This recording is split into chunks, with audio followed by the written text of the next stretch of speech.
Hello everyone. Today's topic is a bit tricky and students often find difficulty in understanding basics of reproductive endocrinology. So, what is reproductive endocrinology? Reproductive endocrinology is study of hormones and their control mechanism. So now let's start with the mastermind of this whole process, that is GnRH. Gonadotropin releasing hormone is synthesized and secreted in arcuate nucleus of hypothalamus. It is packaged in secretory vesicles and transported down the axon of GnRH neurons to the median eminence of pituitary. Now, the anterior pituitary has many cells like alpha cells, beta cells, and gonadotroph cells. The alpha cells are acidophilic. They release growth hormone and prolactin. The beta cells are of two types. One type of beta cell is angular, which releases TSH, and the other type is granular, which releases corticotropins like ACTH, MSH, beta LPH, etc. Our focus will be on the gonadotroph cells. Now, what happens is that GnRH is released from the hypothalamus to the anterior pituitary in a pulsatile fashion. The pulsatile nature of the GnRH determines the ratio of FSH to LH. So, what happens is that when there will be high frequency with low amplitude, it will favor LH secretion. But when GnRH will be having low frequency but high amplitude, it will favor the release of FSH.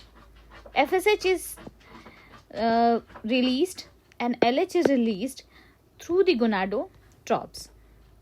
So what happens is that the GnRH in the pituitary binds to the GnRH receptors on the surface of gonadotroph cells in the anterior pituitary. The GnRH stimulates adenyl cyclase. Adenyl cyclase converts ATP into cyclic AMP, and cyclic AMP activates protein kinase C. Protein kinase C is important as it converts the inactive FSH and LH to their active form, and there is a release of FSH and LH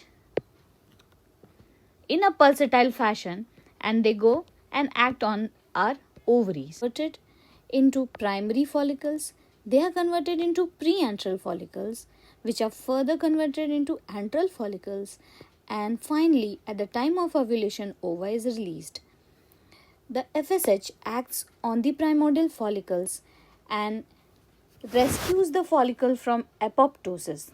They stimulate the formation of primordial follicle into primary follicles by converting the flat granulosa cells into cuboidal granulosa cells. Cuboidal granulosa cells have more of FSH receptors. So more of FSH will act on these cells. Now what happens is that these furthermore FSH, they act on the stroma of the follicle and they create the theca cells on the outer margin. These theca cells have LH receptors. So here we can see that FSH is leading to the formation of LH receptors, and LH is acting on these cells only when FSH has acted and has led to the formation of LH receptors. So basically मेरे कहने का ये मतलब है कि primordial follicle के जो flat sales हैं वो जब क्यूबॉइडल में कन्वर्ट होते हैं तो FSH का रिसेप्टर्स बढ़ता है. FSH का रिसेप्टर्स बढ़ता है तो मोर ऑफ FSH इस पे एक्ट करता है और वो LH के रिसेप्टर को बनाने में मदद करता है. कैसे? यही FSH स्ट्रोमा पे एक्ट करता है और बाहर में थीका सेल्स को बनाने में हेल्प करता है. जैसे ही थीका सेल्स बन जाते हैं, थीका सेल्स के ऊपर LH का रिसेप्टर आ जाता है. LH का रिसेप्टर आता है तो उस पर LH आकर एक्ट करने लगता है. सो LH को काम करने के लिए FSH की ज़रूरत है और FSH को काम करने के लिए LH की ज़रूरत है. वो क्यों? क्योंकि FSH ईस्ट्रोजन को रिलीज करता है और FSH तब भी काम करेगा जब LH काम करेगा। ये कैसे समझोगे? तो I will be explaining you two gonadotropin theory. So what is two-cell, two-gonadotropin theory? This theory explains how ovaries produce sex hormones, specifically how estrogen is formed. FSH will be releasing estradiol, but for estradiol to be released, it requires its precursor, that is androstenedione. जब तक एंड्रोस्टेनिडियन नहीं रहेगा estradiol नहीं बन पाएगा। और ये एंड्रोस्टेनिडियन आता कहाँ से? ये आता है थीका सेल्स से, ठीक है।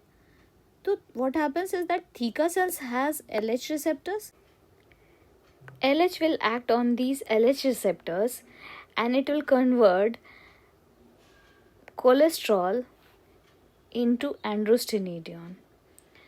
Androstenedione will be absorbed in the granulosa cells and this androstenedione will be converted to estrone with the help of aromatase enzyme, and finally estradiol is formed. Now coming to the menstrual cycle, let's have an overview whatever we have learned till now. Okay, during this follicular phase, when the follicle is developing up to the ovulation period, the FSH and LH both act and they both have a major role in development of the follicle. In the early period, FSH is high and it leads to the recruitment of the antral follicle and maturation, and slowly you can see that FHS is getting depleted and LH has started to increase. So what is happening here is that at this time theca cells are being formed and there is more of LH receptor, more of LH is acting. So you can see here that LH is increasing. So what happens? LH will increase and at a certain time there will be LH surge. When there will be LH surge, with LH surge ovulation happens. We have learned that FSH acts on the granulosa cells and produces estrogen. Also we have learned that LH acts on theca cells and produce progesterone. Now estrogen and progesterone, they have a negative feedback loop, and this negative feedback loop acts on the anterior pituitary and they ask the anterior pituitary to stop producing more of FSH. Also, FSH itself has a negative feedback on anterior pituitary, and this negative feedback is called short negative feedback loop, and the progesterone and estrogen which have the negative feedback on anterior pituitary is the long negative feedback loop. So this is the overall overview. If you have liked the video, please do subscribe and follow for more upcoming videos, and thank you for your patient listening.